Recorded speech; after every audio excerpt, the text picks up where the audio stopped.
globally as a Seattle-based company, um, and get excited and energized about that when we're reminded every day right now of the sad reality of a unique problem we have in Seattle that we have to fix.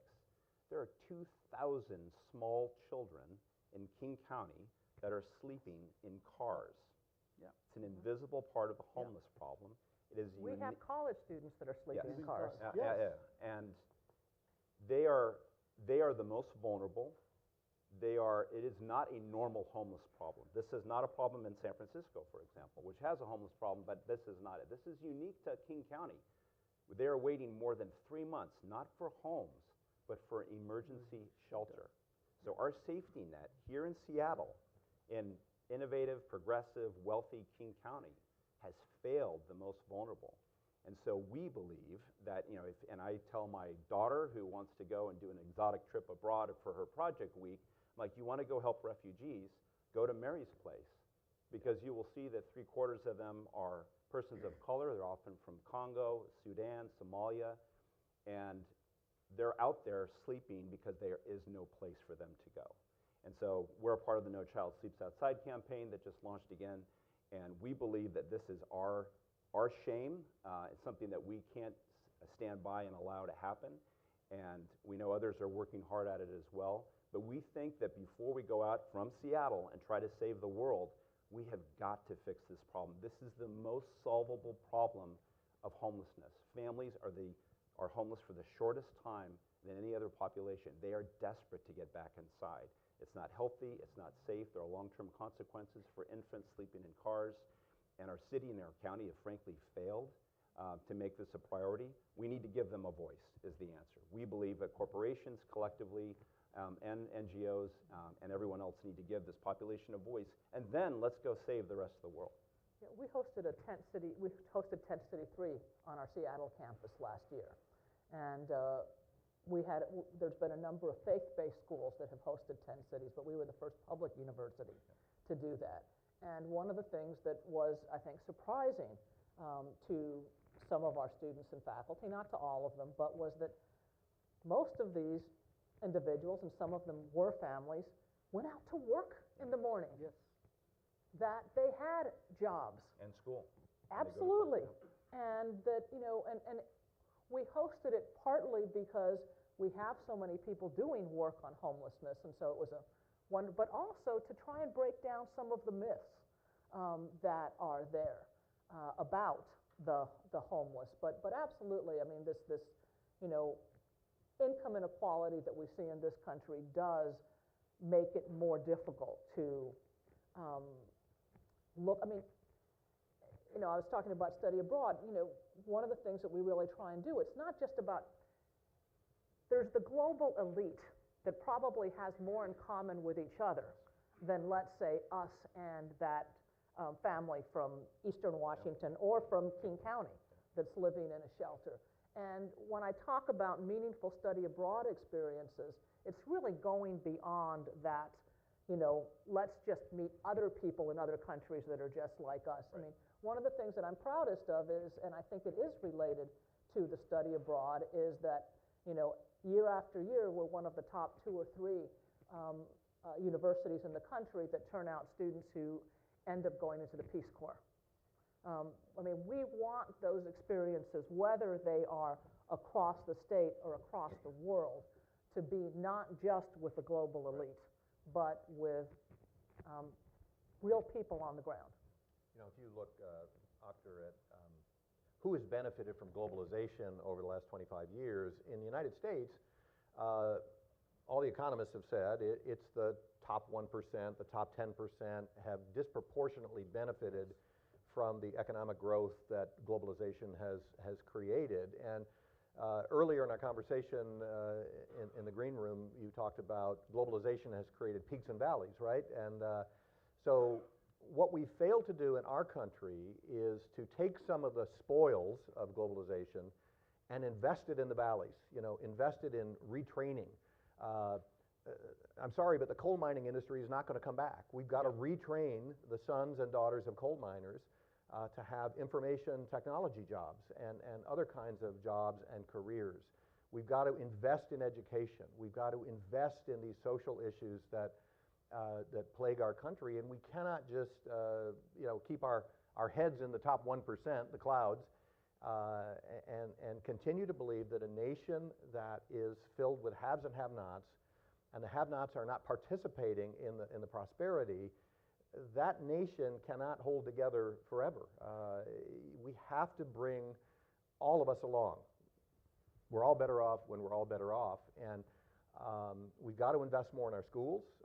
That's a problem nationwide, lack of investment in education and schools and innovative ways to educate people. And I think there's a misunderstanding. A lot of people, and I find this at World Vision, people give to us to help the poor internationally.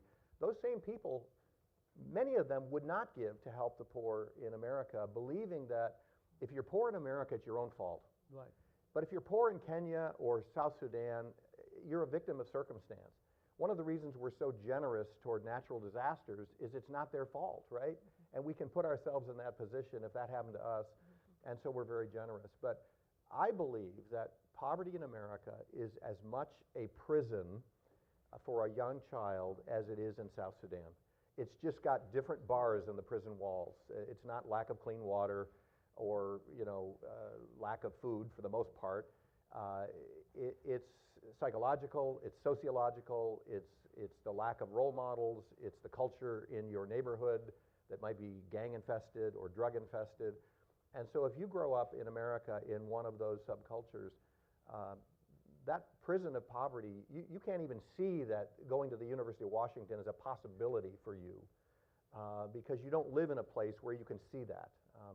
So we have to invest in the bottom 20% of our country with job retraining and education, and we've got to give them a Can I add one other thing? Just Yeah, from a consumer standpoint, I agree with all of that, but the purchasing power of the consumer has never been more powerful. Corporations are getting more information, desperate to stay ahead, particularly of millennials. So your purchasing power, and you've heard it before, it is something every corporation is watching. And we don't do a particularly good job of talking about what we actually do on coffee, but I would just challenge you, find out where your coffee comes from. Does your coffee company know where that coffee comes from? Is that farming community better off? Is it more sustainable? Are they getting paid more? Compete on sustainability, compete on developing those coffee communities. We want to compete for that dollar. And so we challenge everyone, whether it's coffee or anything else, find out where it comes from, and is it making those communities better or worse? Well, and I think, if you want to really attract the next generation of consumers, they're looking at that kind of thing. I can tell you, our students, we just signed a new contract with Nike, but it was after they agreed to allow the Worker Rights Coalition to go in and inspect their factories, because we weren't going to sign unless they did that. And that largely, I'd love to think it was me, but it was me under pressure from students, and that was a good thing. They care about how green their university is. They care about where their food is coming from. And so it's not just the right thing to do, but it's actually the smart thing to do. And I think that we are seeing more of an interest in exactly that kind of thing. And I think that's really important. But, to get back to a point that you said about, I do think that there's an awful lot of people that think like the University of Washington is inaccessible to them.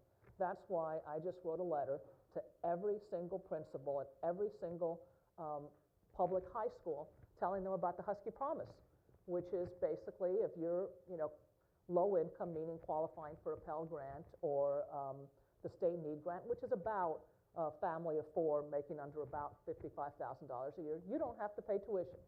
We have 10,000 students across our 3 universities that are not paying any tuition. Over a third of our students are the first in their families to go to college. But you're absolutely right. I meet kids all the time that I know they're going to qualify for every kind of financial aid possible, but they don't know it. And so partly we do have to go out there and let people know about opportunities that are there, because if they don't think those opportunities are there, you start seeing them in 7th or 8th grade making different decisions because they think that that's not accessible to them. So I don't know whether you want to talk about this here or not, but you did mention it in our little conversation in the side room. Which I thought was private. Yeah, I know. Apparently not, currently not. No, but now, There is no privacy in this world. but as you rightly said, there is no privacy in this world. Do you want to kind of just, you made a very interesting comment, and following up on your 10,000 students that are paying Yeah. no tuition, but in addition to that, you're actually giving them funding, Yes. and your concern about free tuition. Yeah, I mean, yes, I'm very concerned that people think that the answer is free tuition.